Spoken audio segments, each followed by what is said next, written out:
Hello everyone! We have a lot of parables coming up. We won't even be able to do them all in one episode, but they should be fun. Why don't we start by defining a parable? When you look it up on Google, it actually mentions Jesus in the definition. It's defined as a simple story used to illustrate a moral or spiritual lesson as told by Jesus in the Gospels. Now I'm pretty sure that parables aren't exclusive to Jesus, but it seems just like what Rush is to prog rock, Jesus is to parables. It's what he's known for. The parables he gives are supposed to have one main point. Granted, that one main point can be very important and might have multiple elements, but you're not supposed to keep adding theories to the lesson. It's for one main point. Let's read Matthew chapter 13. That same day Jesus went out of the house and sat by the lake. Such large crowds gathered around him that he got into a boat and sat in it, while all the people stood on the shore. First quick thought, it's cool that one of many differences between Jesus and a regular Pharisee was that the crowds followed Jesus, while the Pharisees had to go to the large crowds to preach. Which not only does this speak to his authority, but it probably made the Pharisees very jealous. Let's read on. Then he told them many things in parables, saying, A farmer went out to sow his seed. As he was scattering the seed, some fell along the path, and the birds came and ate it up. Some fell on rocky places, where it did not have much soil. It sprang up quickly because the soil was shallow, but when the sun came up, the plants were scorched, and they withered because they had no root. Other seeds fell among thorns, which grew up and choked the plants. Still, other seed fell on good soil, where it produced a crop, 100, 60, or 30 times what was sown. He who has ears, let him hear. The disciples came to him and asked, Why do you speak to the people in parables?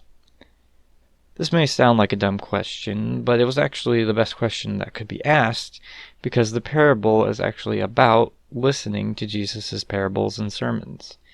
He replied, The knowledge of the secrets of the kingdom of heaven has been given to you, but not to them. Whoever has will be given more, and he will have an abundance. Whoever does not have, even what he has will be taken from him. This is why I speak to them in parables. Though seeing they do not see, though hearing they do not hear or understand. In them is fulfilled the prophecy of Isaiah. You will be ever hearing but never understanding. You will be ever seeing but never perceiving.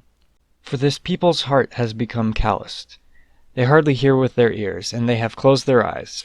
Otherwise they might see with their eyes, hear with their ears, understand with their hearts, and turn, and I would heal them. But blessed are your eyes, because they see, and your ears, because they hear. For I tell you the truth, many prophets and righteous men longed to see what you see, but did not see it, and to hear what you hear, but did not hear it. So that was a lot, but let's cover it. First thing that is interesting is this prophecy that Jesus talks about. Because in context, which is Isaiah chapter 6, verse 8, it's not labeled as a prophecy. It's God giving a command to Isaiah as to what he should say to the people in his own ministry.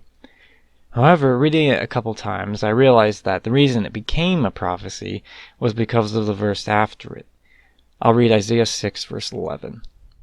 Then I said, For how long, O Lord? And he answered, Until the cities lie ruined and without inhabitant, until the houses are left deserted and the fields ruined and ravaged, until the Lord has sent everyone far away and the land is utterly forsaken. And though a tenth remains in the land, it will again be laid to waste. But as the terebinth and oak leave stumps when they are cut down, so the holy seed will be the stump in the land. This was God's way of saying, people need to hear this message for the rest of the time. Because even when there's destruction, the same type of people will come back. So that was just the context, and I haven't even gotten to what it was about. Jesus says that he speaks in parables because he wants his true followers to be actively listening so that they can understand. Those who hate Jesus, or are too lazy to care about Jesus, won't spend time trying to understand these parables. Though hearing, they do not hear or understand, he says. Only true followers of Jesus take the time to understand. He continues on. Listen then to what the parable of the sower means. When anyone hears the message about the kingdom and does not understand it, the evil one comes and snatches away what was sown in his heart. This is the seed sown along the path. The one who received the seed that fell on rocky places is the man who hears the word and at once receives it with joy. But since he has no root, he lasts only a short time. When trouble or persecution comes because of the word, he quickly falls away. The one who received the seed that fell among the thorns is the man who hears the word, but the worries of this life and the deceitfulness of wealth choke it, making it unfruitful. But the one who receives the seed that fell on good soil is the man who hears the word and understands it. He produces a crop, yielding 100, 60, or 30 times what was sown. So to recap, some people are easily swayed, so they go to evil ways.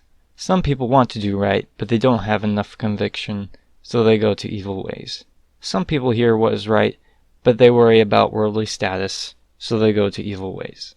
But some people hear the word and want to understand. These people go to good ways. We are to be like that. We need to read the Bible and dive into what Jesus and the Father are saying. If we try any other way, our lives will be ruined. And there's plenty of evidence to support that. Jesus is perfect, so why not just try to mimic perfection? That's what being a Christian is about. Thanks for listening, guys.